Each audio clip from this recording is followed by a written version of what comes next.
6 o'clock. Keith, you guys all set? Join for the pledge, please. The pledge of allegiance to the flag of the United States of America, to the republic for which it stands, one nation, under God, indivisible, with liberty and justice for all. All right, good evening, everyone. Should be agendas in the back if you so choose. We have kind of a busy agenda tonight. We have 5 public hearings, 2 of which are really on the same subject here. So let's just get started. The first public hearing I want to open is for the adoption of a new local law for senior citizen tax exemption. And this is an extension now in the 2022 of the partial real property tax exemption for persons 65 years of age or older. Governor Hochul issued an executive order which allows those who were exempt under the 2021 exemption to dispense for the need to renew their applications, and also dispenses for the need for the tax assessor, or for the assessor to renew or resend those applications to those who qualified before. So if there's any other background information here, I'll kind of open this to public comment now. If anyone has any questions or concerns about this, anyone on the floor? Mark, how are the citizens going to be notified of that? Well, that's a good question. There was an executive order that was listed. We can put something on our website to let everyone know, but I'll get with the assessor and see if she needs to do anything on her part. She doesn't have to legally send them any new applications, so I would assume that those people who are exempt can contact the assessor to be still remain exempt for this coming 2022 year. Any other questions on this one? Any board discussion about this? The local law is actually changing the annual income Yes. percentage ways, just giving a little bit more room. If you look in the packet, there is a, I think you put it in the Yeah, it's a sliding scale for the most part. scale is on the page. Boy, it's low too, it's like 32,000. Yeah, But this came directly and that's from, 5%. That's state law, yeah. this is state law. What's the title, Tony? I'm sorry. It's the very first thing in there, it's like Yeah. real property tax exemption for persons 65 years or older. I think Mark was explaining also that there's going to be a resolution later on that there's not going to be a need for senior citizens to sign up like they've had to do every year to get Yeah, I their understand. exemption. I understand that. It's just that, Mark, if I just say submit to you and the board, the communications that I've learned going door to door and things like that is that our seniors suffer from not having the technology for communication. So it's inherent upon all of us to try to look for solutions for that. And as the board works together to resolve that issue, this is something that would be pretty important to them, I believe. Yeah. Yeah, I hear that. Any other questions on this? Comments? Okay, then I'll close the public hearing on this one. I have one resolution for this. That's a resolution to adopt a new local law for senior citizen tax exemption, and I'll move that. Second. Same question, because it didn't make any sense. But it does make sense when you hear the answer. That's in Okay. All right, with that, all in favor? Aye. Aye. Any opposed? Carried.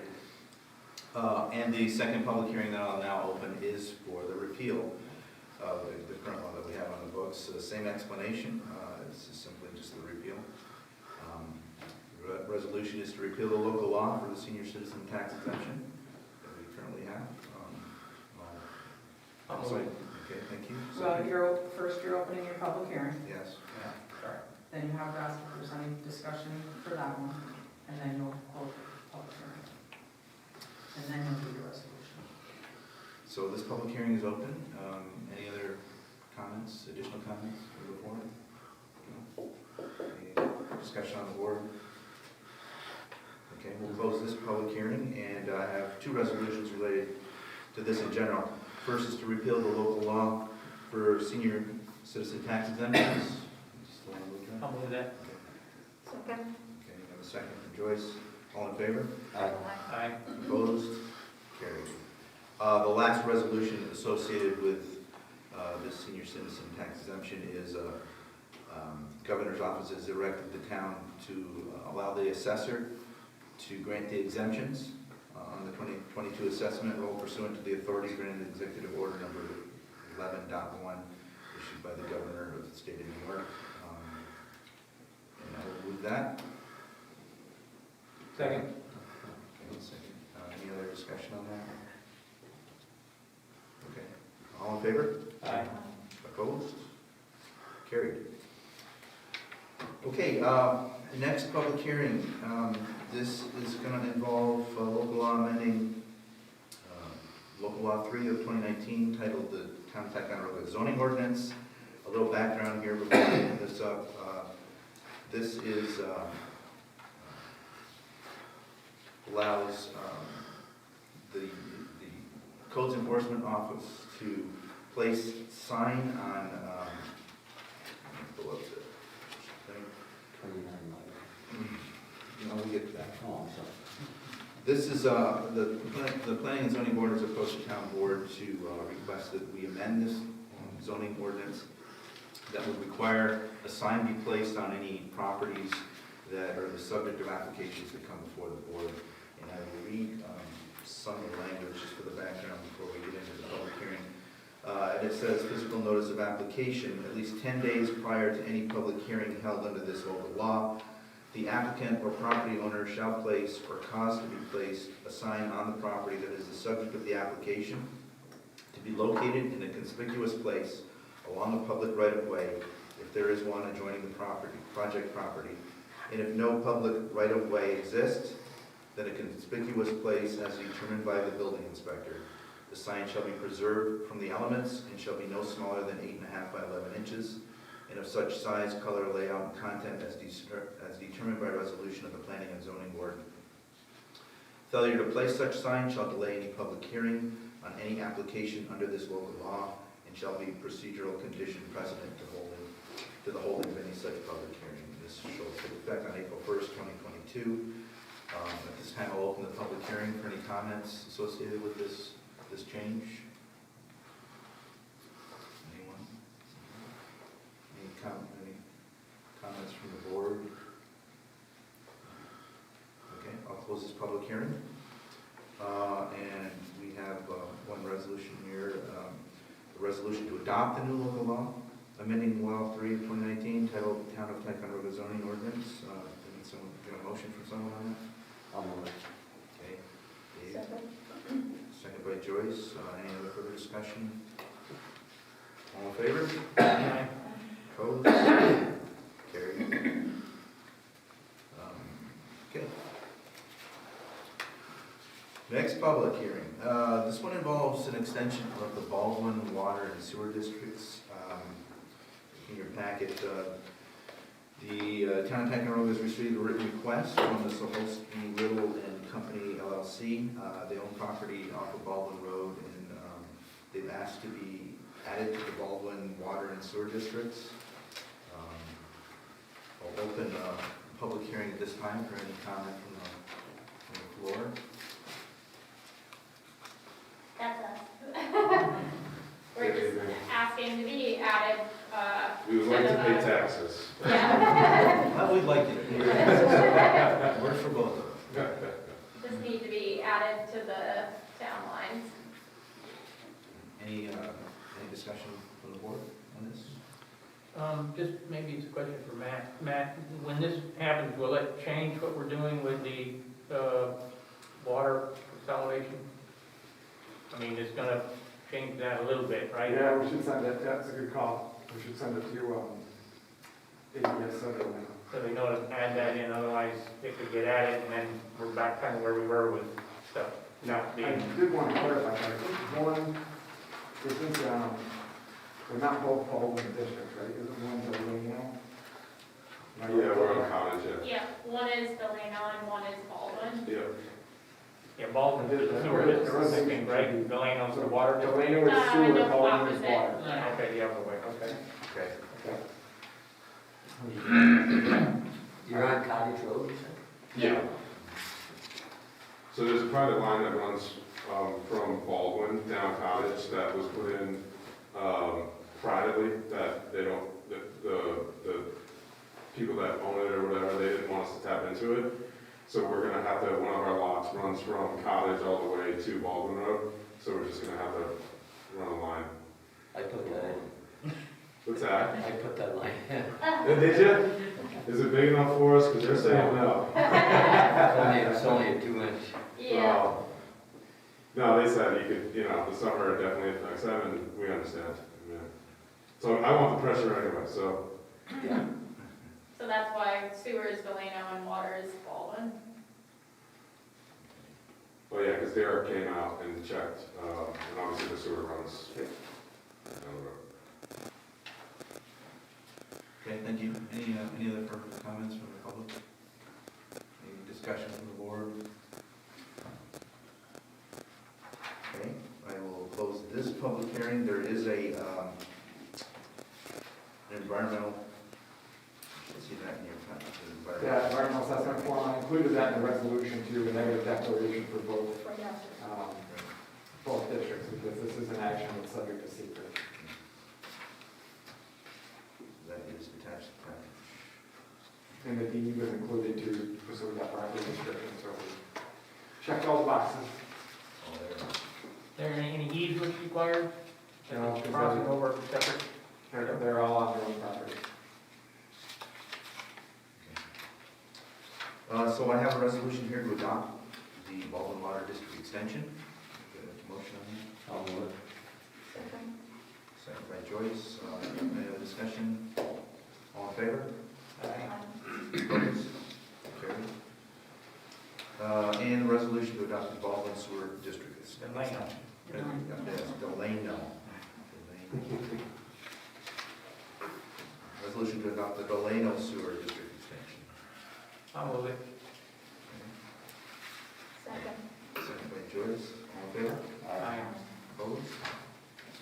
Carried. The last discussion we have tonight for public hearing is regarding the 2022 Ticonderoga EMS contract. Thanks for coming.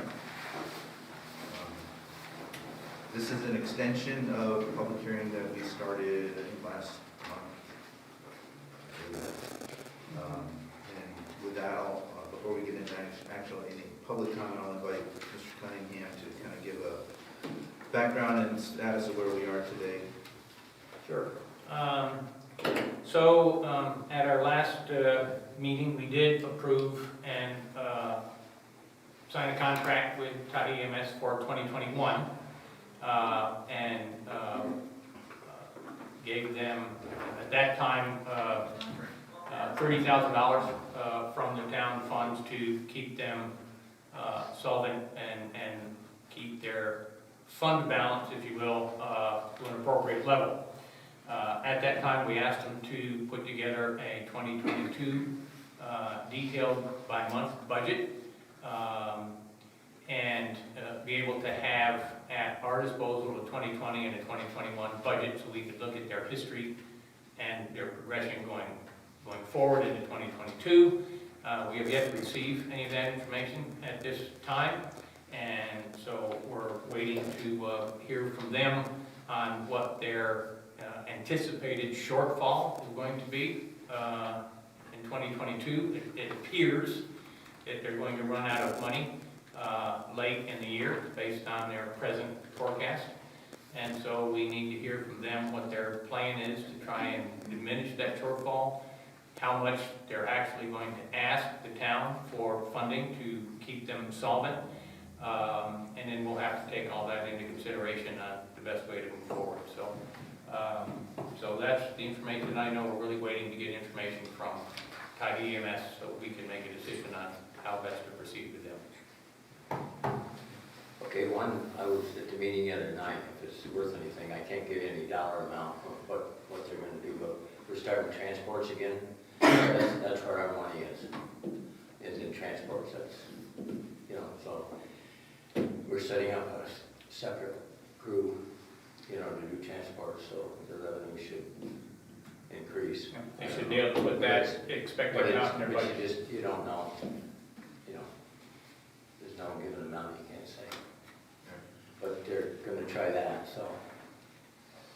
Maybe things with background, I'll open the public hearing now if there's any comments on this, yeah. I have a question, please, for Dave. When you were at the meeting, did they give any indication of when the budgets would be provided to the board?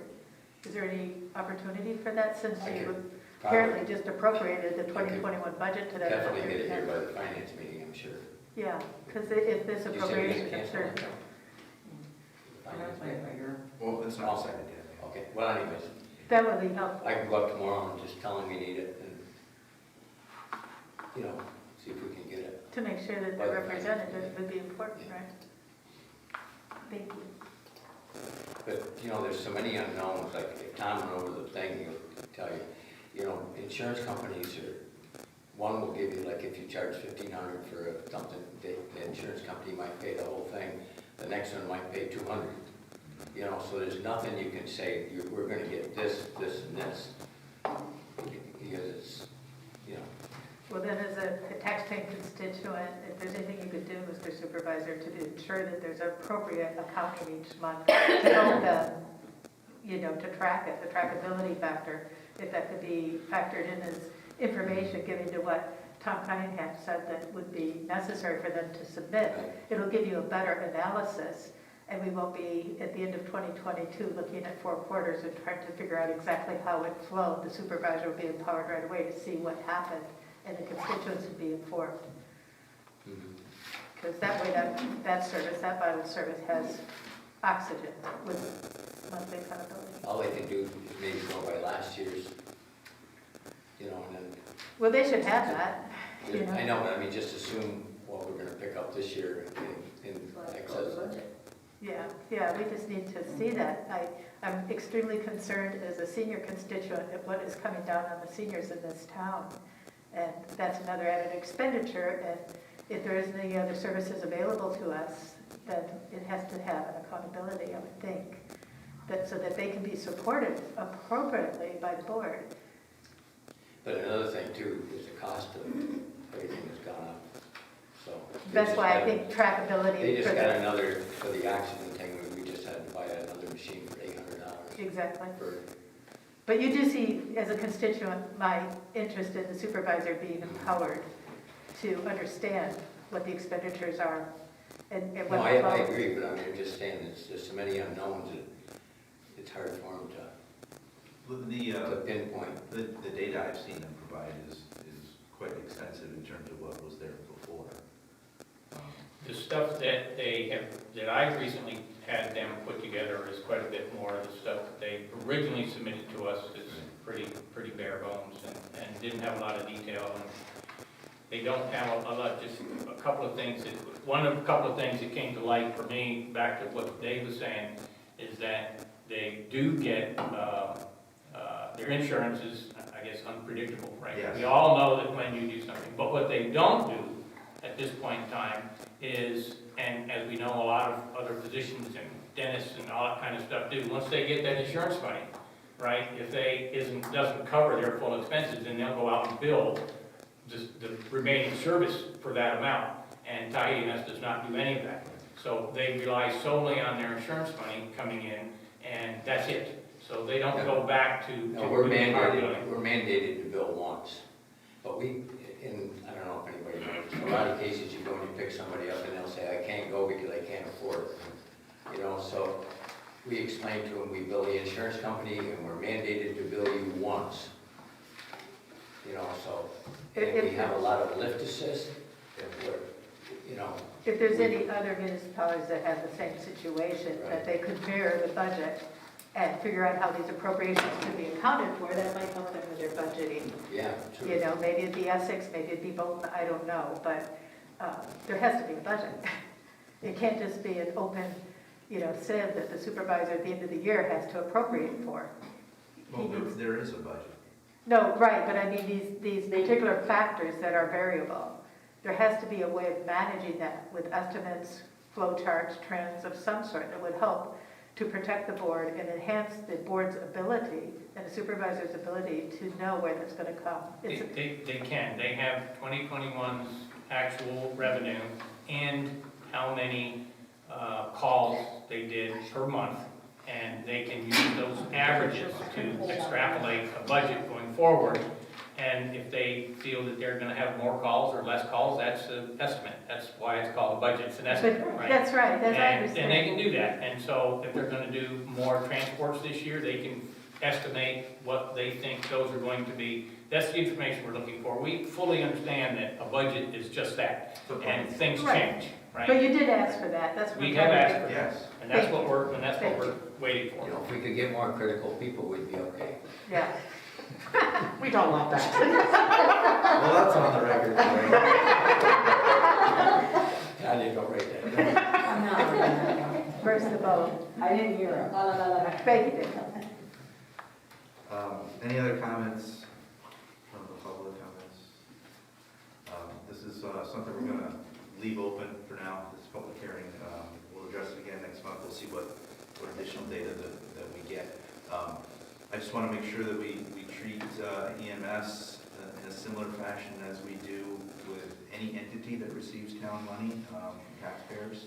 I'd like to see an even playing field, and we don't hit anyone any harder or any less hard than we would anyone else. But, Absolutely. okay, that closes the session of public hearings. I'll close this hearing. I'll keep this hearing open until next month.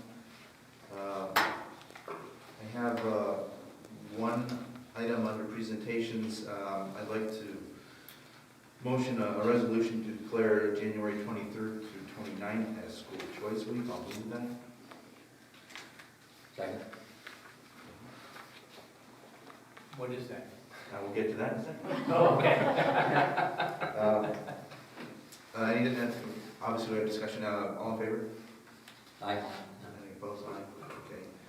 So the proclamation reads as follows.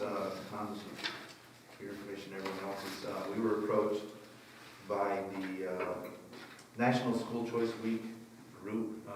They reach out to all the schools and all the districts around the country for National School Choice Week. And so we agreed to give them the proclamation. They read it as follows. This has been done every year from my understanding. Whereas all children in Ticonderoga should have access to the highest quality education possible, and whereas Ticonderoga recognizes the important role that an effective education plays in preparing all students in Ticonderoga to be successful adults, and whereas quality education is critically important to the economic viability of Ticonderoga, and whereas Ticonderoga is home to a multitude of high-quality public and non-public schools for which parents can choose for their children, in addition to families who educate their children in the home, and whereas educational variety not only helps to diversify our economy, but also enhances the vibrancy of our community, and whereas Ticonderoga has many high-quality teaching professionals in all types of school settings who are committed to educating our children, and we're still going here. And whereas School Choice Week is celebrated across the country by millions of students, parents, educators, schools, and organizations to raise awareness of the need for effective educational options. Now, therefore, I, Mark White, do hereby recognize January 23rd through 29th, 2022 as Ticonderoga School Choice Week, and I call observance to the attention of our citizens. So, like I said, Tom, this is, I guess we did this last year and prior years. Maybe, I don't remember, but we may have. Yeah. But, That's what I was informed anyway. good. Okay, a few opening comments before we get started into public comment and some of the committee reports.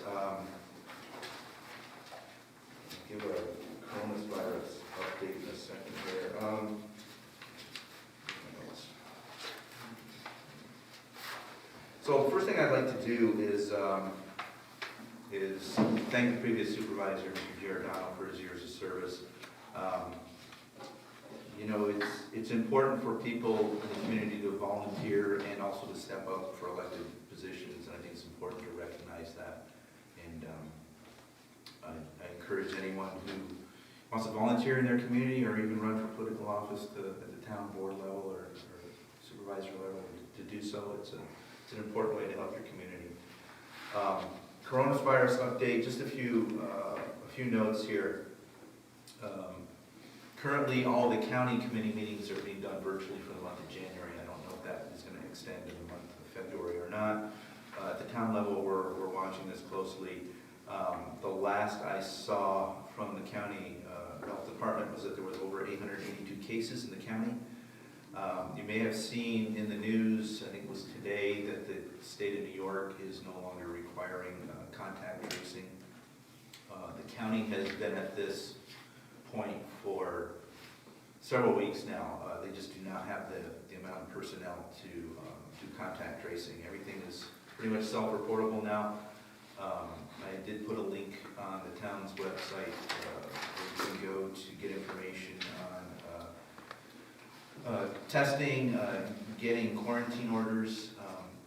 If you go to the drugstore or a health department or anything like that to get tested, your results automatically go into the system. But if you're doing a home self-test, you can go to the county site and input your results. You can get a quarantine order that you can use for your employer to verify that you're in quarantine. So that information exists on the county's website.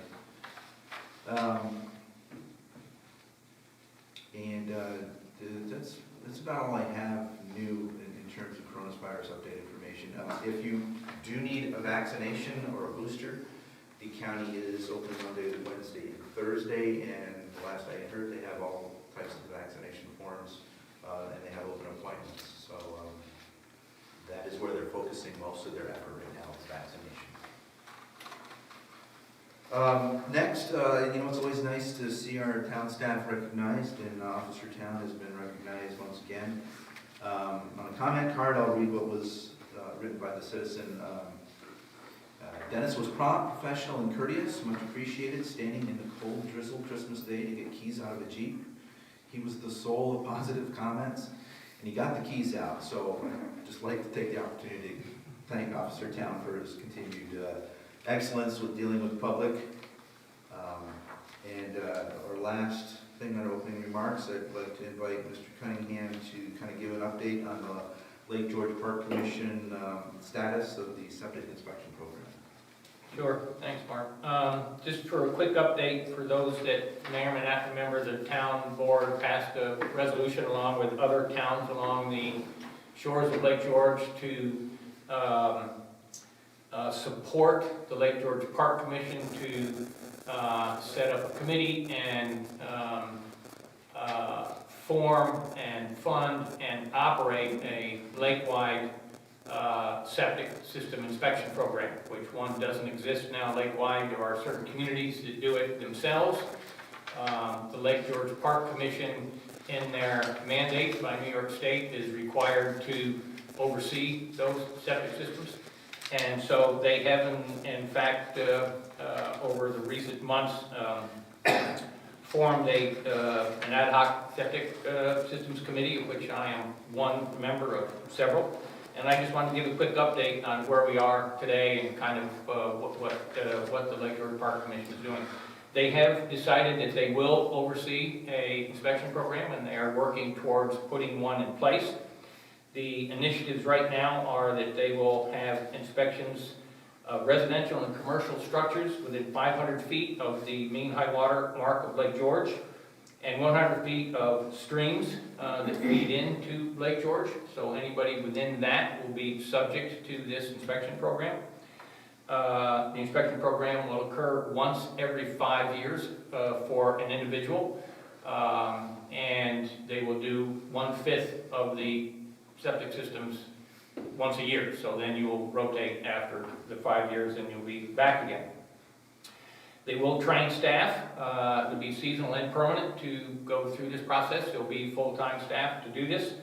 There will be a fee, so for all those property owners, which is about 2,800 properties that's affected by this, will be a $75 per year residential fee and a $150 fee for any commercial properties that fall within that deal. At those numbers, the LGPC feels that it will be a self-sustaining, fiscally self-sustaining. So that's where they are. They've also put in some new technical standards to identify those systems that are failing or substandard. Those are still being reviewed, but some of the things that if they're going to do is put in minimum setbacks from the shoreline in regards to grade as well. Also the horizontal depth between the ledge or bed is going to be increased from 2 feet now to 3 feet, because that apparently has a big effect on phosphorus. So that's going forward. On their next meeting, which is January 25th, they'll begin their seeker process and complete a long environmental assessment form for this program. I would not expect that this will go into effect. This program will be completed until probably sometime into next year, but updates will be forthcoming. But those are the preliminary ideas that's come up at this point in time for this lake-wide assessment program, which I think is important. If they eliminate individual towns from having to perform these inspections, and everyone is different, so it'll be a statewide or Lake George wide septic system. So I think it's important. So anyway, just wanted to give everybody an update on that, because it is moving forward. I think it only affects those people in Ticonderoga. It's actually on Baldwin Road. I don't think there's anybody else that it affects at this point, but just so everybody's aware, I just want to give an update. Thank you. You know, this is long overdue. Is that $75, is that annual, every year? Every year. Or just the inspection? No, So they're gonna take in $200,000 a year. it's $2,800 properties Properties on. times $75. So it's yeah. But it's not the year of the inspection. It's No, it's continuous. every year. It's every year. Yep, if you've got a septic system and you're within that 500-foot boundary and that 100-foot boundary on streams, you're gonna pay to have this program go. Which means they're gonna put people on payroll, they're going to, you know, it's not free, right? So, but it has to be done. And just as another note, from looking around the state and other areas that have this, the average failed system is anywhere between 15 and 20%. On Lake George, they figure 70%. So if you take 70% of 2,800 properties that are on Lake George and figure that septic system has failed, that's a lot of sewage going into Lake George. And so that's important. And of course, everybody knows we've had a lot of harmful algae blooms over the past couple of years. They're getting greater. Lake George is one of the big economic drivers in this community and up and down this area. So I think it's important to do everything we can to protect it and keep it going. So this is an important initiative, and I hope we get plenty When of they support. inspect it, if they find a failure, do they give them an order to remedy? Yep, or a Do remedy. they fine them for it? No, they have to fix it within 6 months. Just an order to remedy. Order remedy, and then go back and check it to make sure it's been done in 6 months. At that point in time, there may be a fine if they haven't done it. Those are some details they're still working out during the committee, hadn't been done, so. Thanks for the update. Yep. I have no Board of Health report, so this time we'll go into public comment period. If you have anything you'd like to bring to the board, please stand, state your name, and you're up first. Julia. Do I have to stand? No, you can sit there. Okay, so Mr. Cunningham and Mrs. Cooper may not know me. I'm Julie Trombley from Julie's Beauty Shop up on the Portage. And I'm here to voice my concerns and my customers' concerns of losing 4 feet 2 inches of parking and the curbing. When we first met with AES in 2019, we went to the meeting. My biggest concern was parking, and I was told there would be parking.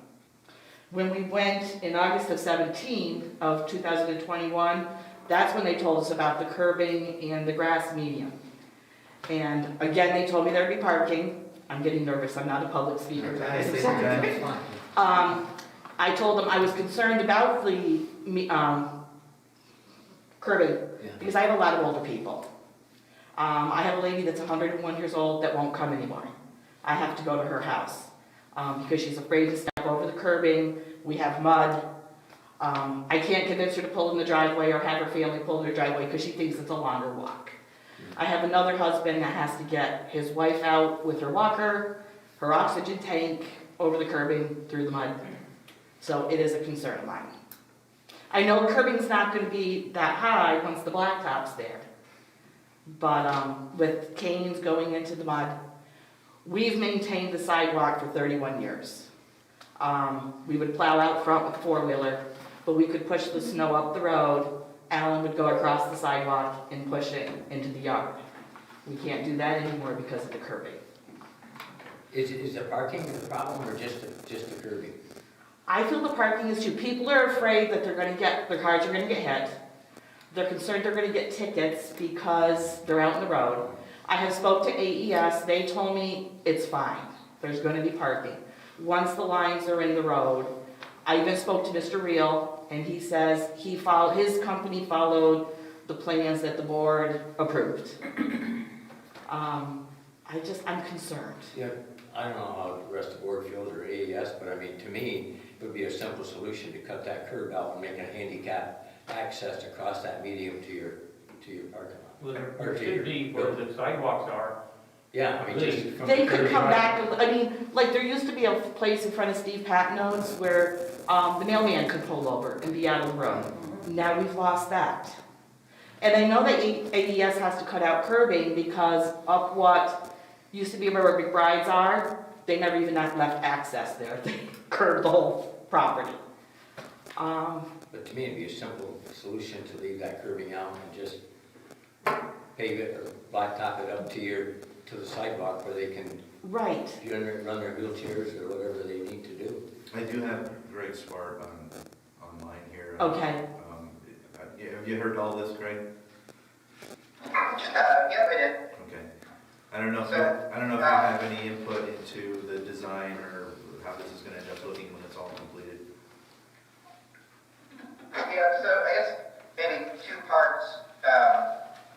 For the parking, right now, the plan has it striped with basically, there's a 4-foot shoulder on either side in that area of the portage. So the general plan was that the parking would be allowed on either side, but there would be a specific parking space. There is room for parking.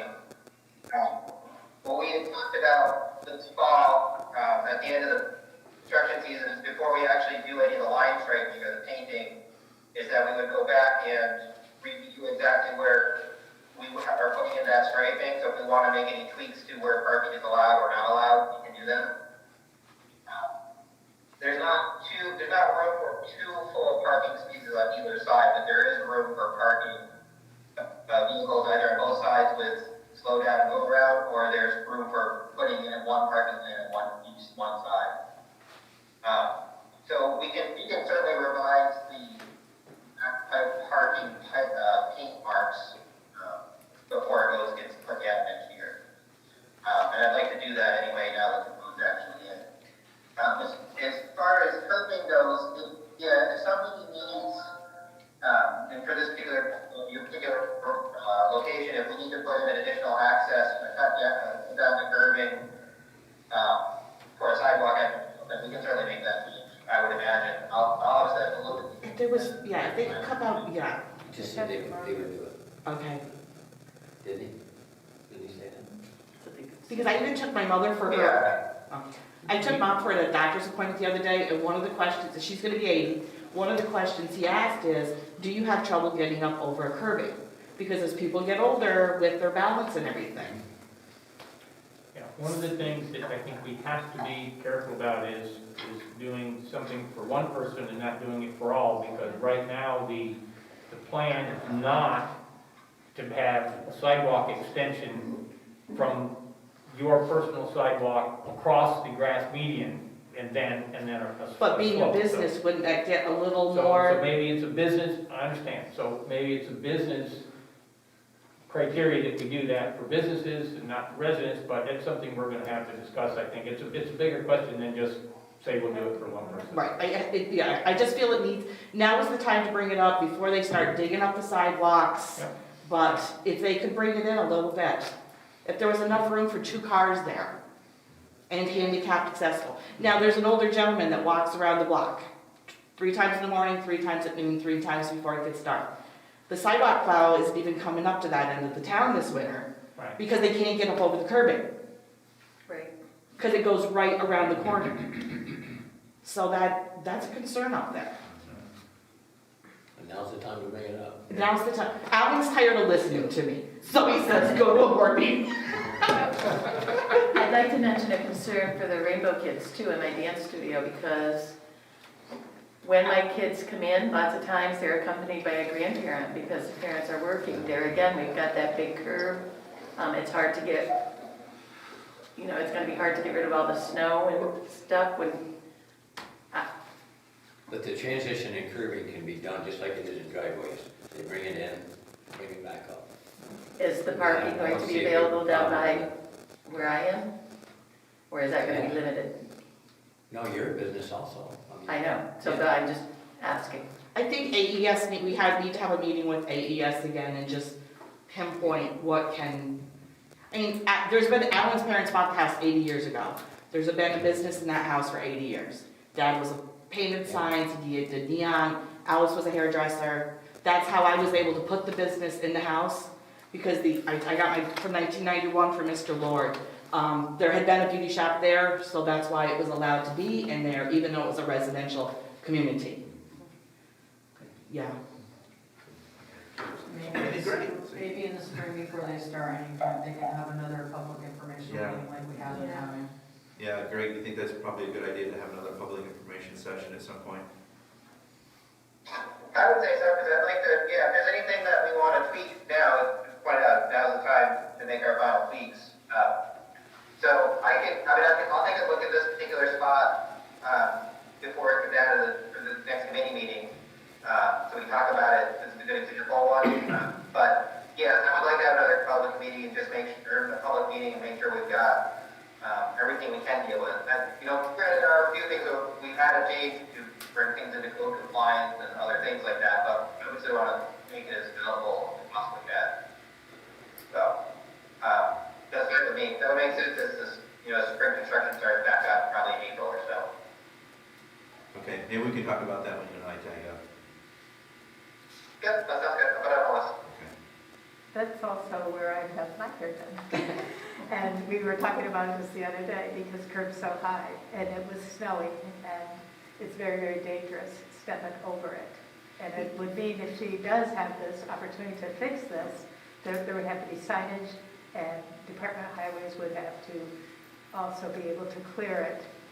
We've always kept the front clear. I open at 7:30, Alan and I go out at 5 o'clock in the morning, we snow blow the road, we snow blow the sidewalk, we salt the sidewalk. If you have that grass median there, and right now it's hard to snow blow it, but we did it. They said to me, AES, well, you'll have less snow blowing. Well, do they expect people to walk over the snow blower? Yeah. So, And you gotta have it marked so that nobody parks in front of it. But if they meet in April, you can, right, but it needs to be brought to attention. Yep. If you park one car across the road, one car in front of my house, you're gonna have one lane traffic up the road. Yep. Yeah, your mom's on the road, you understand. I get it. Yeah. I've been telling people this for 2 years, that they have not been paying attention to what is going on, and that we were gonna have this very issue once people really saw when it was built. But looking at drawings is one thing, but when you actually see it is another, so I understand. Alan went online and was reading, a lot of communities are narrowing the roads so that people aren't driving so fast. Yes.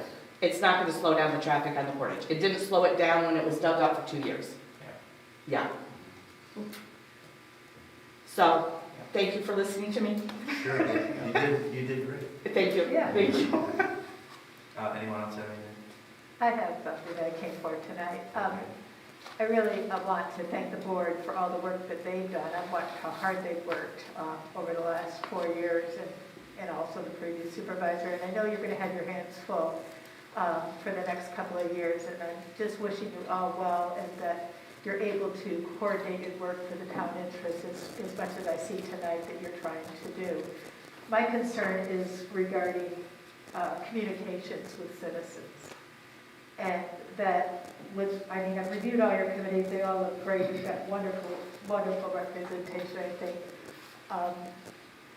Still, we have this, I've watched Tanya, try so hard to shoulder the communication end of it and notifying citizens. And yet, when I'm out in the town doing different things, people always say, what are they doing about this? Do you know about this? And I think that there has to be in every committee an opportunity to dedicate time to how their information is being communicated to the taxpaying citizens. And there's various solutions. One might be that the town board asks for a 10 or 15-minute presentation, whatever you can afford in time, from a committee on a specific subject that happens to be pressing at that time for that committee, where citizens can hear through the technology if they're there or have a little bit more accountability. But I just encourage every committee to think about, if we're going to do this, how are we communicated? Who have we listened to? The other thing I'd like to ask the town board to consider is to have a facilitator come in from without to facilitate town communication with citizens, where people can feel free under this new supervisor with a new start again. And I think, we did this well before too, but I think we can still even step it up, where people can come in and have facilitation of what they need from their town. And just to help a little bit. And these may not be viable solutions. Probably you will come up with even better ones. But if we're going to have build out development, all of these issues, I think that it's inherent upon all of us to be sure that the reason that we're even here is because there's citizens paying taxes that need services and support. And I really want it, more than anything, to be equal, as you mentioned earlier, with EMS, so everyone gets support, the communities, the organizations, and the citizens. So thank you so much for that consideration. Thank you. Don and Jeff? Yeah, actually, just sort of tag teaming on what Stephanie mentioned here. As Mark and Joyce and I participated earlier this week in the first, what might turn into an economic development committee meeting in quite some time. This one in particular was to discuss the possibility of the town submitting a DRI application in the next cycle with the state, which is the Downtown Revitalization Initiative. That, if you're successful in that, the state will give you $10 million for downtown revitalization. And so the meeting had great ideas that were explored, and we're going to continue to meet and move forward on them. But one of the things that was agreed by everyone there in the committee, which consisted of the Chamber, Pride, Thai Alliance, Joyce, Mark, John Bartlett, and Carol Calabrese from IDA, everyone agreed that one of the things that needs to be done really very soon is some downtown visioning on the community level. Getting community members involved in that discussion. And that's something I think I mentioned in an email to you, to the board last fall, that you maybe might want to consider putting in this year's budget some money to be used for that purpose. It's going to require some outside facilitators, as Stephanie said, to come and help us do that facilitation and build a program that has really thorough outreach to the community to get their involvement in many different ways. So I would again, Mark mentioned in our meeting that money was not currently in the budget for this year. It is something that if we're going to submit a DRI along with the cycle, which would require an application at the end of May, if they're on cycle, and we think they're going to be, that we need to do that visioning sooner so that that can inform the process of what we might put in an application. So I would encourage the board to take a look at the budget and see if you can find some money in there in order to be able to pay facilitators to come in and help our community do this work. Since our meeting, I know a number of us were exploring where we might be able to get some help on a pro bono basis to begin our process. Eventually we're going to have to pay some facilitators, but in the beginning of our process, there are people within our network that can potentially help us get organized and create a plan to go forward with. I have done some outreach on that, and I had a meeting today with the Adirondack Foundation. I have a meeting tomorrow with the APA Economic Development Representative Dan Kelleher, both of whom are very interested in the fact that Ticonderoga is considering doing this visioning work, which most of the granting folks at the state and even in some of the private foundations like Adirondack Foundation really feel that that's lacking in our profile in terms of going for funding. So they're really excited that we're considering potentially doing that. The Adirondack Foundation has a cycle going on right now for grant applications. It's their annual cycle. This is it for them. The applications must begin by February 1st. That's just 2 weeks from now. But it wouldn't be terribly difficult to put in an application to them for some funding to help us with what's called the technical expense of doing this soon. Their grants don't come out until the middle of March. So it's possible that if we applied for the application, some money could come through them. They would look for the town to also be investing in itself and not relying on them for all of the money to do our technical work. So, if the town appropriated some money, and we got some money from them as well, we could get started, and then the town's burden might be helped a little bit by Adirondack Foundation. But, we will still do everything we can to find some pro bono support for this. Might be out there through other agencies like Northern Forest Center or others. So we will leave no stone unturned to see if we can get people to help us do it without spending money. But I think, the amount that it would cost is probably between $20,000 and $25,000. And that is a very small investment on the part of the town to ensure that they're prepared to apply for really significant granting for the next 10 years, or at least 5 years. May I add to that, Donna? I really like the idea of working to the ABA representative with facilitation.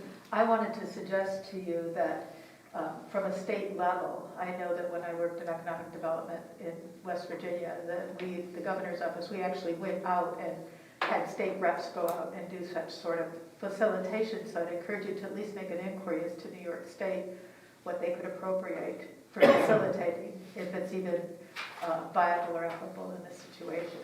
And certainly APA reflects that law, so that's so great. we have to go through individual agencies at this point because the CFA process is complete for this year, and all of that funding is appropriated from the ESD level, but we can go through various agencies to see if we can get some of that help in place. So we're definitely beating the bushes.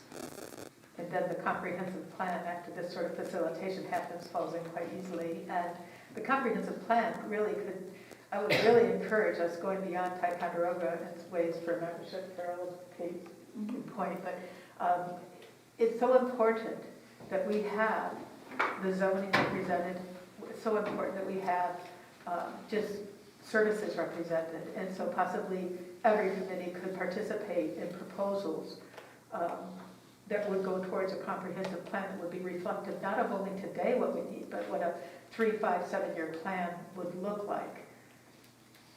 So So this particular exercise is specifically focused on downtown revitalization, but it includes, we get to specify what that downtown area includes, and it can include all kinds of things, not just like shovel-ready buildings, but other vision that we might have for additional arts and parks and roads and target buildings, and even things potentially like daycare and other issues that we have that could be included in a DRI. So we need to make sure that we are getting as much input from the public as we possibly can of the things that they would like to see included in this. And I highly urge you to appropriate some funding to start the process. That's what I got. thank you, Donna. Thank you. You're such a Anyone else have anything? All right, we will get into some committee reports here. First one is airport. There was no meeting in January, but we are forming our committee members now. I have a resolution to appoint the following airport committee members. Mark Wright, Dave Woods, John Hanna, Alan Densmore, Bob Sauls, Brian Doros, Ash Alexander, Chris Kneppers, Dave Uliano, Ernie Tobin, Laura Jarvis, Terry Smith, and Tom Thatcher, and I will move that. Second. All in favor? Aye. Opposed? Carried. This next resolution, this involves our contractor, Passero. So they are proceeding ahead with some of our airport work. They have provided a draft grant application, pre-application for the aircraft apron reconstruction and taxiway rehabilitation construction project. This will require, through the FAA, requires an independent fee estimate to be completed for this. And so this resolution seeks to go out and get such a fee estimate. So this resolution is to authorize the supervisor to obtain and execute an independent fee estimate with CNS Engineers Incorporated for runway 220 pavement rehabilitation with an associated cost not to exceed $1,500. And I will move that. Second. Any discussion? All in favor? Aye. Opposed? Carried. All right, buildings and grounds. You are up, Joyce and Dave. Don't jump in all at once. Building, nobody wants to know. We just had a lot of minor repairs, had electrical problems and stuff, and we here in the community building, and Tanya took care of it. She's our electrician. Well, good. No, but we've had a lot. I'll take that resolution off then. It's a gold star. We've had a lot of minor stuff that is not even worth mentioning. We've had electrical stuff and furnaces and stuff, but unless everybody wants to know, if you want to know, I'll tell them. But that's all I've got. Where do we stand with the outbuilding, Pardon? with the garage door? Where do we stand with that? Where? The outbuilding of the armory? Oh, we took the ceiling down, like they Okay. requested. But there's all kinds of conduit and stuff that goes up there, and they cannot put a garage door, an overhead door in. Oh, really? Well, it's gonna be tight. Oh, wow. We took the ceiling down, but then when Dave took the ceiling down, there's conduit and everything that goes and feeds the rest of the building, which originates from the panel box in that corner over. And so, Nothing's easy. I mean, the windshield will have to come up and determine whether they can put a smaller door in. If they put a shorter door, I mean, those doors are 11, 12 feet high. So, and you don't need it for that vehicle, I mean, for just that truck. So, I mean, if they were to put a 9-foot door in, they could probably do it. But so does it stand there now? I don't think they can. Just curious, because I saw them working there. Nothing is easy. Are you all done? Yep. Okay. I mentioned that in my minutes, so I'm going can skip that. The majority of our Parks and Rec meeting involved the Tin Pan Alley roadway. I don't know if you're familiar with that or not, Stephanie. You are, okay.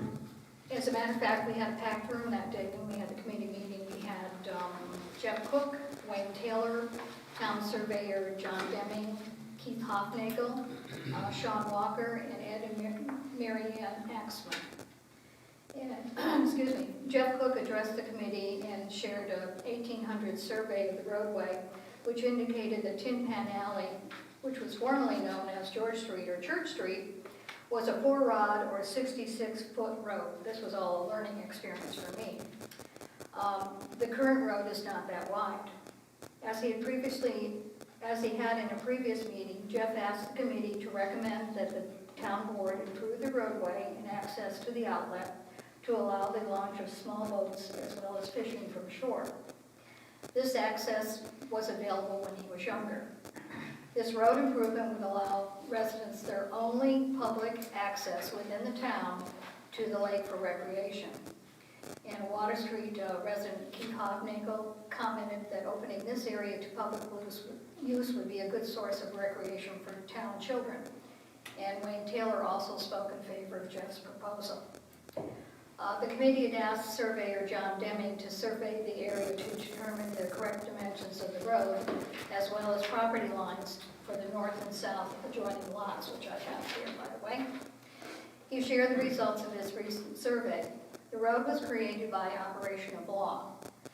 The width of the present paved road is much shorter, the width I'm talking about, than the survey that was presented by Jeff Cook. It also indicates that a gravel driveway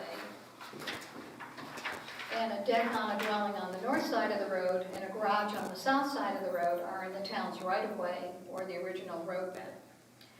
Sean Walker and Mary Ann Axman addressed the committee as owners of the property on the north and south sides of the road.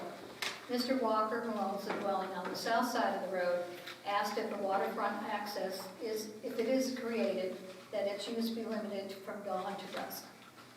He expressed concern about geese on the property if the town clears the land at the end of the road. He also noted that the town of Ticonderoga's planning board approved the building of the garage, which appears to be on town property. Property owners on the north side of the road, Mary Ann and Ed Axman, said their son owns the house next to the road and they own the new house on the lot's far side. Mary Ann also expressed concern about the problems with geese if the town's property is cleared. She shared photos of people accessing the town's property on the outlet recently by using Tin Pan Alley. Huge bonfires had been lit, and the area was used as a campsite. She even had somebody staying in a tent. The Axmans have also been subjected to inappropriate behavior and trespassing. The committee appreciated the information that was shared by the residents of the neighboring properties, as well as that of Jeff Cook and John Deming. However, at this point, they are not comfortable in making any recommendation regarding Tin Pan Alley to the town board. Is it the waterfront property, a wetland? This designation would certainly impact any decision made regarding the property. Legal advice is needed, and the decision regarding any potential use of this property should be made by the town board. And that's the end of my report. Our next meeting is on January 18th. And if you're reading the minutes here, I changed that last sentence because it was poorly written. So there we are. And the question is, where do we go from here?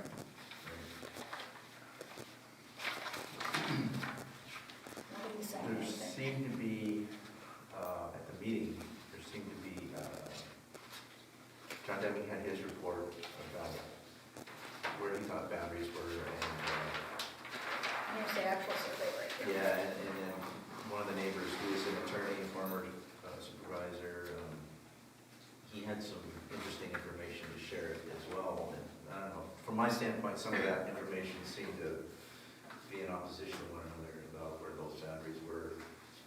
Somebody made the comment that the town had allowed him, had permitted the building of the garage that is supposedly on town property. So it's kind of a mess. A big mess. Yeah.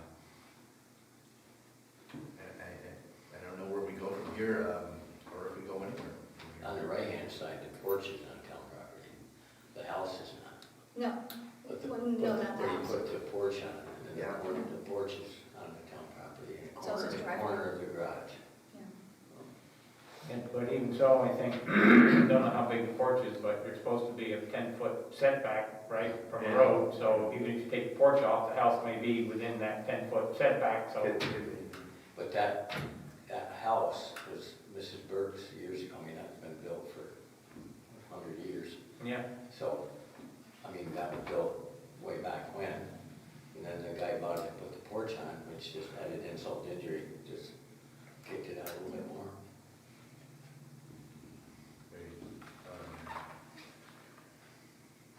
If we pursue this, I'm just concerned about what kind of liability issues we get into and what kind of quagmire is waiting for us. It's already started, I'm afraid, because Tanya's been in contact, or Mrs. Axman has actually talked to Tanya. She called me. She's called just about every agency Yeah. that you can think of. Who's that? Mrs. Yeah, Axman, EXTMANN. She's called LGA, she's called Lake George Park Commission, she's called the APA, and she's operating on the feeling that that's a wetland. Whether or not it is or not, I don't know if those cattails always existed there, or if they just started because there's some obstructions that caused them to take root there. They can't check that until spring. It has to be growing. And speaking of that, I have this form that was submitted by both you and Jeff Cook. This is a jurisdictional inquiry form to the Adirondack Park Agency. There's a bunch of questions on here that to describe the property is a little unique because the property is owned in town.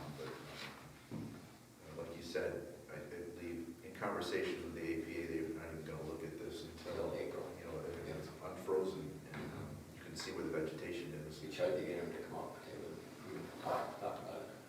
So I'm not even sure about pursuing with this right now. I mean, this is a totally independent kind of effort, this inquiry form, but it doesn't need anything else before this can be sent in, but I'm just curious.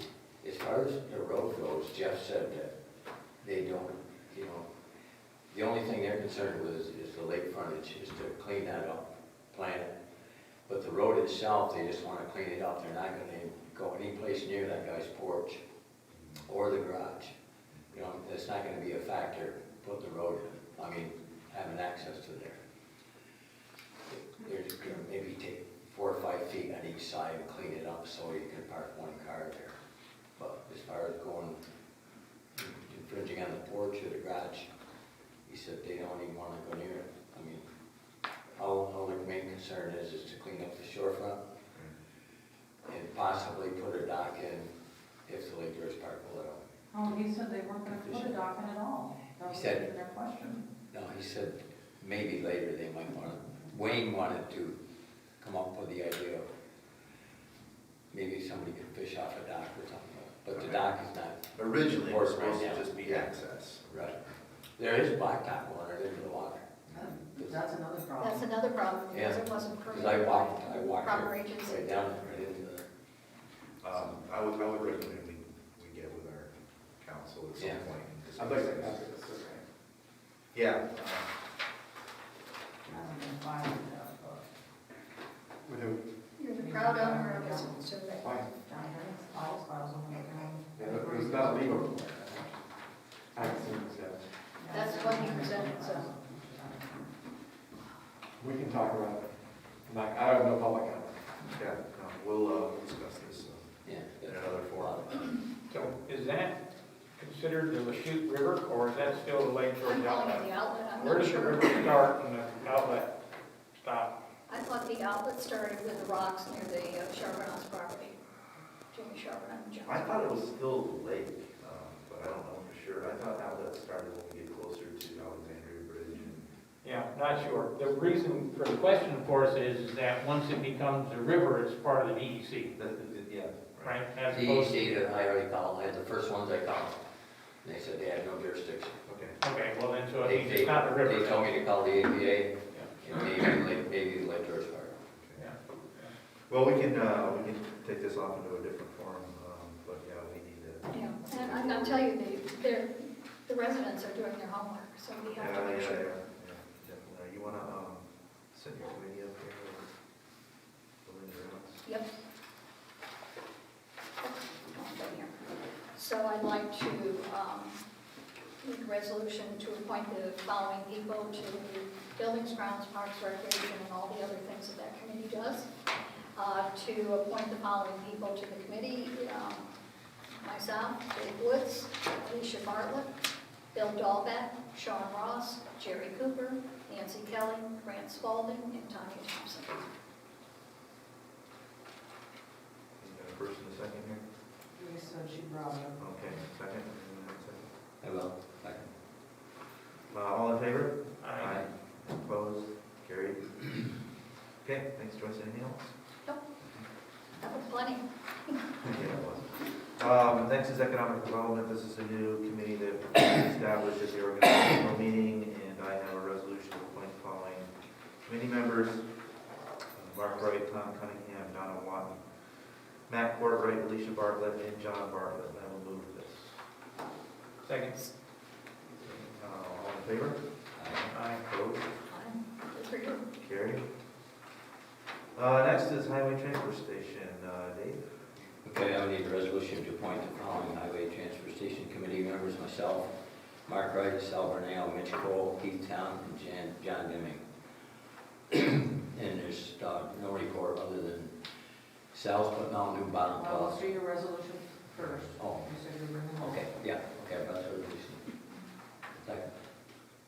Okay, any discussion? Joyce, I can't see your hand, my head's down. Writing. You're supposed to feel the wind. Hey. It's actually waving to Dawn.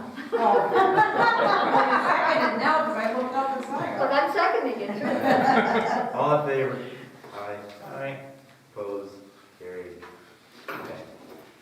I don't know if you're interested, but Sal has put, got new bottom plows for all the plows that are 1-foot sections. It'll go the contour of the road, and it's gonna take no more salt. It takes the road right down the blacktop.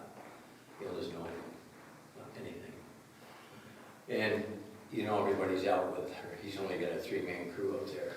In the last storm, he did, 3 guys at 270 feet of road, and salted it, and sanded it. Miles. So, miles. I think it was miles. I did 8. They didn't do very good. Miles is even better. They did 2,270 miles and 270 feet. There you go. They did make a good job. But they, Yes, they did. yeah, they did a good, I mean, for 3 of them, they did some humping there. So, and they got 1 truck that went to Plattsburgh today, got 2 broken springs, so they hope to have it back by Monday for the next snowstorm. Plus Grant's plow, right? And the sidewalk. Jason's doing a great job on the sidewalk. Yeah, Sal's gonna take care of, Grant's truck is down again. So Sal said he would plow for him this go around, you know, this time. With the 8 inches of snow, Is that what we're supposed to do? he was in. They're scaring us. But he said he would take care of the community building, the armory, and himself with his own pickup. Well, it's the That's town's it. pickup. Down. Yeah. Yeah. It's But the let's town's clarify pickup. that. When he says it's his Hey, own, Matt, he's it's not a gonna- signed vehicle. yeah. He's not gonna have any of the other guys do it. Anything else? No. Municipal facility eval, Tom? Sure. Let's do the resolution first to appoint the following municipal facility evaluation committee members. It's myself, Tom Cunningham, Tom Thatcher, Mike Mosier, Chris Dotsey, and Jeff Cook. And I'll move that. Second. All in favor? Aye. Opposed? Carried. The next meeting, just for notice, is going to be January 24th at 6:30. And we do it at 6:30 so that it gives Mike Mosier a chance to drive in from Middlebury. So that's why 6:30 as opposed to 6 o'clock. So Will you be keeping that, probably that? that's going to be, we're going to try to, well, it was the last Monday, normally it's the last Monday of the month at 6:30. But because of conflict this particular month with several of the members, we brought it up to a day before. But normally it's the last Monday of the month. All right, thank you. Public safety. Mr. Jones. Okay, I'll do the resolution to appoint the following public safety committee members: myself, Joyce Cooper, Adam Albert, Ross Kelly, Dave Burrows, Rihanna Peters, and Jen Gander. A second. in favor? Aye. Aye. Opposed? Carried. All right, and we got Okay. 29 Myers Street to discuss. Oh, okay, you want to do that first thing? Yeah, you should probably. Okay, Dave Burrows, 29 Myers Street, which is Virginia Hicks property. I've been up there a number of times with the English. It's abandoned. I drove up and saw it, it's really bad. And Doors, windows, lights on. everything is left just as she walked out of it. Furniture, windows are smashed, doors open. You know, it's just bad. And Dave wants to board it up. So I called Dave Ross and asked him if he was available to do it if we pass this tonight, if we agreed to do it. And he said he would do it tomorrow morning if we see fit. Who actually owns the property? Do we I know? got a hold of a guy and Dave can't track her down. She's in Westport, but she has no phone. She is in her name. Yeah. And she's still Right. alive, she's just in a. But she wanted to I don't know where she get, is. she tried to get it condemned 2 months ago. She called Dave and asked him if he would condemn it. And he said, is it empty? And she goes, no, my ex-husband's staying there. So he said at that point, it went no, and then somebody called and said it was abandoned. I know. It's not there, is it? No. If it was, it'd be on your property. So just as a matter of, so if we expend this money, does that go into their tax recovery? I mean, is that how that works? Not automatically. Not automatically. We build the property owner to begin with, we try to recoup it that way. If it It's doesn't, gonna then be- we will raise It's it. going to be close to, Yeah. you know, she could play with it now. Where's the property? It's 29 Meyer Street, it's up Brown's I Trail. don't know where she is. Oh, Where's it? It's Brown's Trail Park, you go up Meyer Street and then. Oh, all the way up on the back, there up. We River know Road, the town up maintains that it. road? Yes, on Cossey Street. Yeah, yes. Yeah, it's just a dump. But it's gonna be, you know, I don't have got a cost estimate, but I mean, plywood right now is, you know, $20-30 a sheet. And the windows and doors and the hats, and, you know, it's probably gonna take them 4 or 5 hours to do it. I mean, to go around and, so, I mean, it's not gonna be a couple $100. I would say probably 400 or 500. Just to rough. Probably more than that, was over. Yeah. Now, if you have 10 sheets at $200, it's, you know, $30 a sheet, 300, and it takes them $60 an hour for, you know, 500-600, I don't know, it's just a guess. Do we want to add a estimated cost to the resolution? I don't know how you can, you just need to Yeah. secure Yeah, I the know. building. I You can't, just gotta give them approval to secure the building, if it's in that bad shape. Let's get that out of the way first, is to the resolution to secure the property at 29 Meyer Street. Is it actually a house? Yes. Okay. Yeah. Need a second. I'll second. All right, all in favor? Aye. Opposed? Carried. Okay, thank you. So, how do you want to proceed with board member? Well, you said you talked to Dave. Yeah. so you just Yeah, need to I mean, go board it up. well, I mean, is it okay with the board? You just Yeah, process it. yeah. Okay. It's up to codes now to take care of. Okay. You have All codes. right, I'll call him tonight and tell him to go do it. So, I'm guessing probably, you know, 500-600 maybe, but. You want to cover your other? And he wants it, yeah, he wants it secured too, he wants to go locks on it, Okay. and he wants the keys, so. Okay.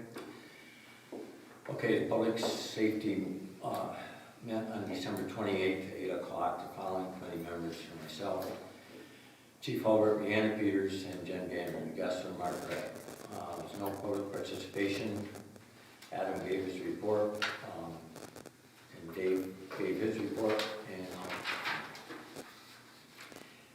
the summary of the activities for the department for 11/29/2021 and 12/27/21. Approximate calls to service 421, incident reports 28, arrests 18, uniform traffic tickets 24, DWIs 0, accident investigated 4. Speed trailers out of service for the winter. The Ticonderoga Police Department participated in a parade of lights on December 3rd Toys for Tots convoy on December 12th, and the Shop with a Cop event on December 20th. On December 3rd, the Ticonderoga police members responded to Walmart parking lot for a report of a male subject unconscious. As a result of the police investigation, David Frazier was arrested on criminal possession of the assault of an assault weapon, 3rd D felony, criminal possession of a weapon, 3rd D felony, criminal possession of a controlled substance, a misdemeanor, and numerous other DTL violations. Frazier was arraigned and remanded to the Essex County Jail. On December 16, 2021, police members arrested Donald Reed Jr. as a result of a traffic stop on Lake George Avenue. Reed was found to be in possession of 21.5 grams of heroin, weight including plastic bag packaging. Reed was charged with criminal possession of a controlled substance, 3rd.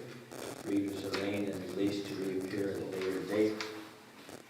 Patrol Unit 7B378 has returned from the body shop and is back in service, and Patrol Unit 7B377 is out of service for the catalytic converter issues. This vehicle is currently at Eaglefield Ford in Elizabethtown awaiting servicing, expected to return later this week.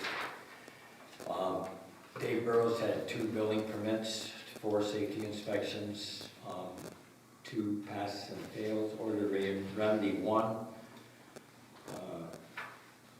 and do not occupy 1. He went to a sprinkler training review, and he had a complaint about an unsafe rental unit on Wayne Avenue, property posted until repairs are completed. That's it. Okay. Thank you. Public Works here, I have a number of things to discuss. First of all, a resolution to appoint the following Public Works Committee members: Mark Wright, Tom Cunningham, Derek Flurry, Eric Blanchard, and Sherry Benito. I'll move that. Second. All in favor? Aye. Opposed? Carried. This next one, the town has received an application from a citizen to participate in this New York State Low-Income Household Water Assistance Program. This is a program by New York State that uses these funds to assist low-income households that pay a high proportion of their income for drinking water and wastewater services. So how this works is the town has to participate in that, and once they participate in that, we can receive the funding from the state that's associated with that. Any questions on that? Does the homeowner have to participate in order for the town?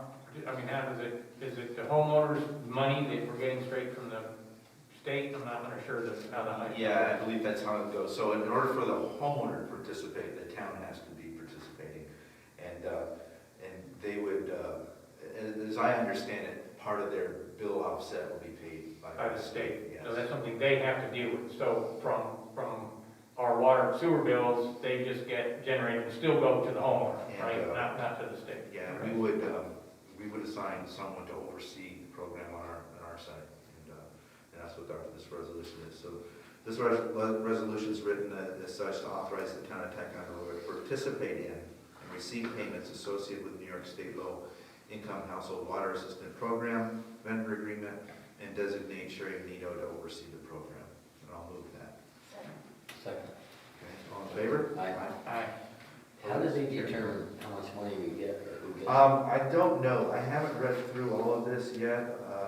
I mean, do they go by the population and, Haven't a clue how this works. We didn't even, I had heard of this program, but I didn't know we were gonna have to participate until we got apparently someone in the town that wanted to participate in the program. So this just came up just about a day or two ago.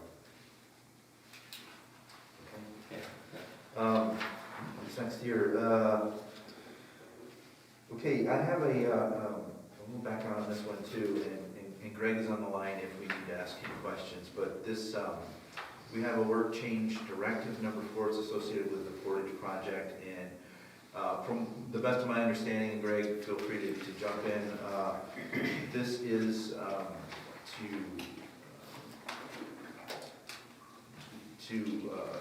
this change order is associated with projects and items that this board has already approved. It's just a matter of moving the money now. Isn't that correct, Greg? Yeah, so it's basically allocating from the general allowance and a few other line items within the Portage project to pay for items that came up during the job and were previously approved during the various change orders. But it's time, Mark, so the way this was bid was a little bit funky because it's kind of a DOT style bid, so it's a little messy, so we have to move money around within the bid. But it's no additional cost to the project, we're just moving money around to pay for items. Any questions on that? Okay, so the resolution is to approve the work change directive number 4 of the AES contract, AES project number 4394, for services related to time and material associated with the Portage Street utility reconstruction, including work in Battery Street, detailed in change order number 5. Like he said, there's no additional cost, but that was the amount. So I'll move that. Second. All in favor? Aye. Approved.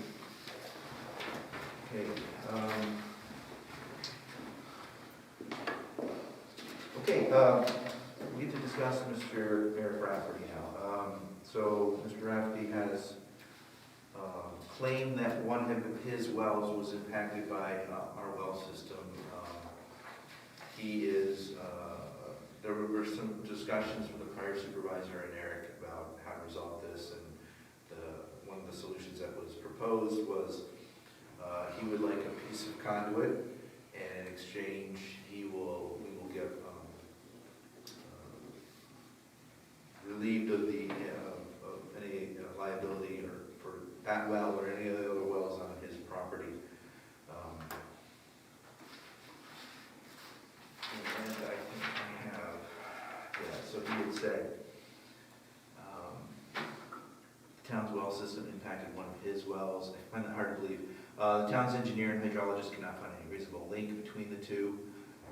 And so, like, as I said, there have been some prior discussions of the possibility of the town supplying a section of culvert in exchange for complete release of the claims relative to this well or any of the wells on his property. Anything after that? And so, I have a resolution here to authorize the supervisor and council to settle this claim with Mr. Rafferty regarding the alleged impact to a well without acknowledging or accepting liability. And I will move that. Second? Did you bring it, Mark? Yes. Should we know what this culvert is? Yeah. No, I was not informed as to what the piece of culvert is. It just said a culvert. We don't know how long, we don't know how long or how big or. I don't remember that even being brought up. I don't know. So it must have been Was it something discussion? between Joe and Was him, it discussion between That those happens. two? Yeah. because I don't remember it coming in front of the board. Did anybody else? I mean, it doesn't sound like a big deal unless he's looking for 200 feet of culvert, right? And then it could be a big deal. If he's looking for- Well, even that, it might not be a big deal if we get rid of this once and for all. Well, maybe, but like I say, it would be, anyways, it just. And I can find out. I don't know who talked to who about this. I don't know if Sal or Derek were brought in on this at all, but I can. First I've heard about it. Oh, really? Yeah, Me too. yeah, no, I've never heard anything about Never it. heard either. I mean, I will check and see what the size of this is. Maybe Derek and Sal were brought into the loop on this. I don't know. I don't know. It's the first I've heard about it. Now, his property is right next to the well field. Apparently, yeah. He's the next property down. I guess, I don't know. I have no That's where his idea. barn. I didn't know there was a claim, to be honest with you. No, I First I've heard. when I came on board, I didn't know what it was either. There is none. There is no claim. Not that I know of. No, Just no one. there is no claim filed with the Oh, town. but there's no houses. This discussion. He doesn't have any houses next to it. Yeah, It's just getting farms. kind of into a It's farm. iffy area here. We should probably. He's up on the hill. I mean, Let's bring this up at another time, Yeah. when you have found more information out. Yeah. Okay. Let's do that. So I only got first anyway, so we can just, it can die. Okay. It's a resolution. Let me find out how big this is. Okay, let's move on to Human Services Youth. Joyce? Oh, yeah. Like us to appoint the following people to the Youth Commission. Myself, Pam Moser, Tanya Thompson, Richard Rosler, Katie Anderson, and Jenny Itorino. Okay. So moved. Second? All in favor? Aye. Okay, opposed? Carried. Good committee, too. And you want to expend some funds, I guess? The authority to expend your Yes, funds for your yeah, budget? hey, listen, look at that, yeah. Help us spend. It's more than you got building for. It's the total, it's Yeah, I got total. 30,000. That includes salaries and everything. Yes, I know, Yeah, it does. I it's, mean, we're being silly. It's $107,806 to be approved for the You take recreation the program curtain on that. in 2022. Don't spend it all in one place. Are you moving that? Yes. Okay, do I have a second? I'll second. All right, all in favor? Aye. Aye. Carried. Do we think our Sean's salary is separate from this, isn't it? That's included in that. That's included. Yes. I don't think we have anything, human services seniors, do we, Tom? No meetings that I'm aware of, and nothing to report, and there's no committee members, because it's their committee, I'm just an advisor, Right, right? right. So, They sent out an email and said that they were open, people wanted to come in, wearing a mask. Some people have been there playing board games, and Okay. the seniors, of course, have been playing pickleball. The program manager is on board again. This next one on the library, we already appointed your committee members, but, everyone knows that the town is in the process of purchasing some property for the library. This resolution is to authorize the supervisor with attorney recommendation to retain KAS Environmental Science and Engineering to complete a Phase 1 environmental site assessment in an amount not to exceed $2,400, and if a Phase 2 assessment is required, a combined Phase 1 and Phase 2 environmental site assessment in an amount not to exceed $5,500 for the property located at 6 Carnegie Place. Any discussion on that? Yeah, what would prompt to go into phase 2? I guess it depends on what they find. Is this, Fingers crossed. Yeah, is this a soils analysis? yeah, part of it, yeah. Could be. So what they find there could initiate going on further, okay. So I'll move that. Second.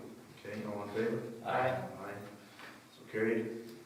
I don't have anything on health insurance or contract negotiations at this time. We didn't have anything on cable TV. I will tell you, IT-wise, the website is up and running again, and I believe I've populated it with all the recent information, names, and events and times for our committee meetings. So if you see anything, let me know, and I'll modify that. We have some cleanup resolutions from the organizational meeting, the first 5 years associated with that. A resolution to go out for bid for hourly rate for an electrician to perform miscellaneous electrical work on the town of Ticonderoga facilities. I'll move that one. Second. Okay, all in favor? Aye. So carried.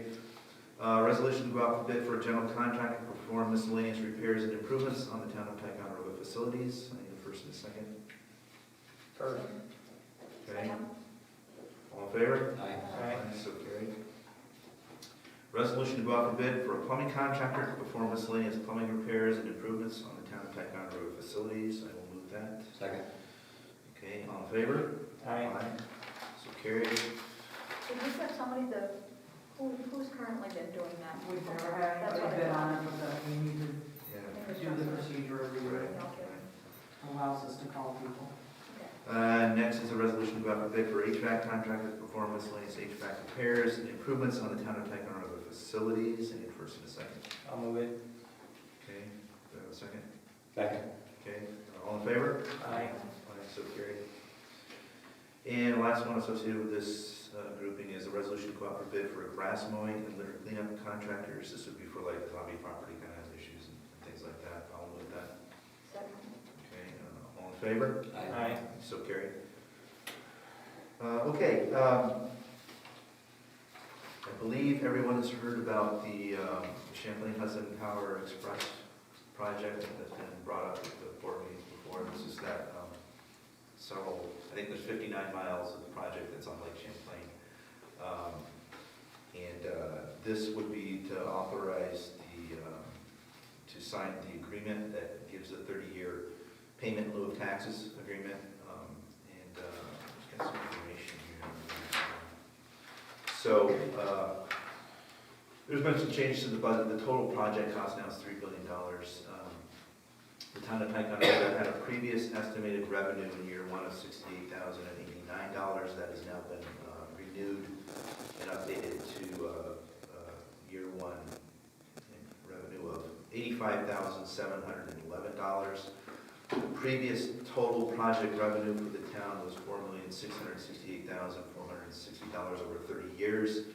That new project revenue is now $5,876,752 over 30 years. So this resolution is to authorize the supervisor to sign the 30-year payment in lieu of taxes agreement for the Champlain Hudson Power Express project per attorney. And there's a number of towns and even school districts on this agreement that this project goes through. So I'll move that. Who wrote the agreement? I mean, who put this agreement I together? did. You did? No, the IDA. IDA, okay, all right. IDA. I'm making it very clear now for the record, it's the idea. Okay, That's like 270 feet. I like the idea, though. fair enough. Anyway, I'll move that. Second. Okay, all in favor? Aye.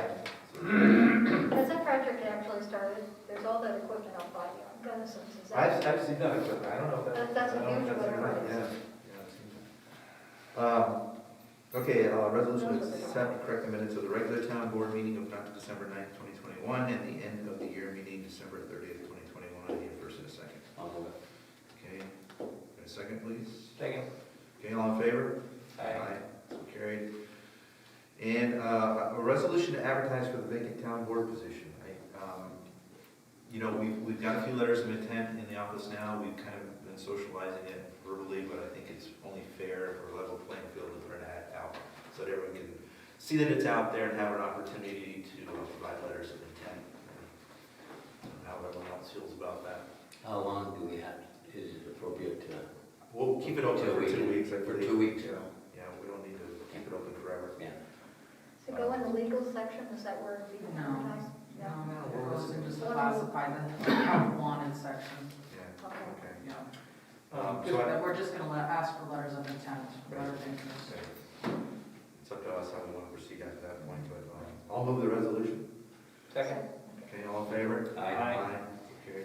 Just a comment to that, Yeah. Mark, is, do we, I guess it's maybe a separate meeting, but do we feel we want to, at some point in time, bring in whoever is interested and interview them as a, I guess as a group? I don't know, what's the. We can do that. I think maybe we want to look at what we get in and what they supply with that, and then go from there. If we feel we want to interview to get some more information, or if we feel that we're comfortable with what they present, you know, it's up to the group. I'm good either way. Okay, all right. Okay, now the fun stuff, financial resolutions. This first one is, this line item was not, it was in last year's budget, but it mistakenly was not put in this year's budget. This is a resolution authorizing the creation of a new account for the airport contractual professional engineer. Like I said, it was in the last year's, but you did get put into this year, so I'll move that. I'll second. All in favor? Aye. Aye, so carried. These next items, resolution to correct items in the budget, these were numbers that need correct coding for the new budget line items. You can see here what's listed, surveillance, personnel screening, markers. They're just kind of typographical errors that you So just they need just need to to. be corrected. Okay. Get a first and second on that? I'll move it.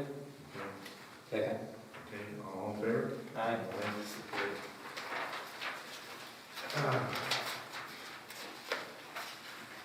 The next one, this is regarding the assessor fee. It ended up being a little higher, $25 higher than what we had budgeted for. So this is for her continued membership in her professional organization.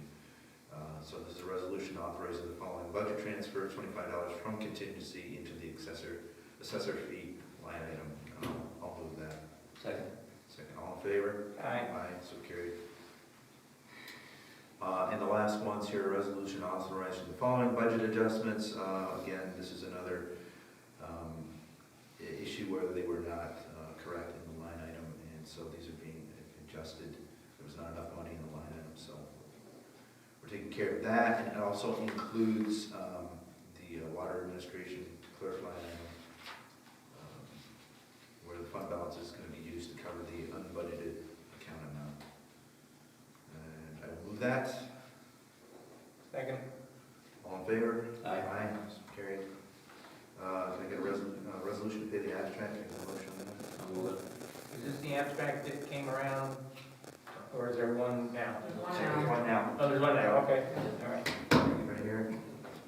Who seconded? Did we get a second? No. Can I have a second, please? Second, I don't know, did I first? You first. Yeah, Joyce, second. I'd wait on All in favor? Aye. Aye, so carried. Resolution to accept the supervisor's report as submitted. I will move that. Second. All in favor? Aye. So carried. We don't need executive session this evening. So Tanya, you got a couple things you'd like to discuss? So, Joyce, you were in on this maybe last year, I think Mark Russell was, but we are. No, we need Mark. Oh, you and Mark. Every year we need 2 volunteers to do the court audit. And I'm looking for 2 volunteers to get with Roberta, get the time set up and get that done as soon as we can. And then it'll be, whatever you find will be resolved at the next board meeting of the findings. Takes a couple of hours. I'll do it. Well, it's down to Dave and Joyce. Put my chair back.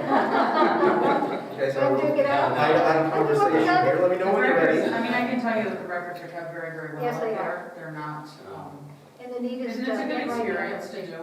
We only found a couple of minor errors, I think, when we were doing it, wasn't a big deal. It just takes time to go through the paper. Dave, you haven't done it, you've I got can do it. an meeting, money. Yeah, end up over there. I think it's ended up over here. Here, Joyce, you need a little help? All right, so we have I've got a couple. Dave and Tom. Thank you. And what else? Okay. Oh, Just like I had mentioned earlier, January, I'm collecting my taxes, we've already started paying off our warrant. Towards the end of the month of January, it's always extremely busy, and I don't like to do my office in there.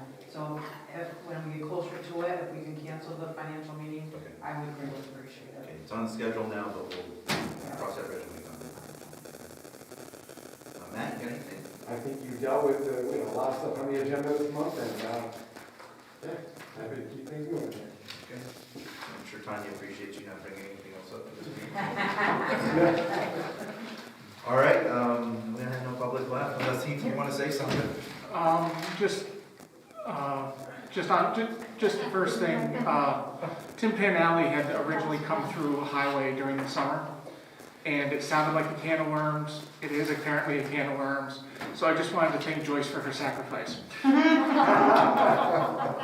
We've all been on that committee. it was like a war zone the last time.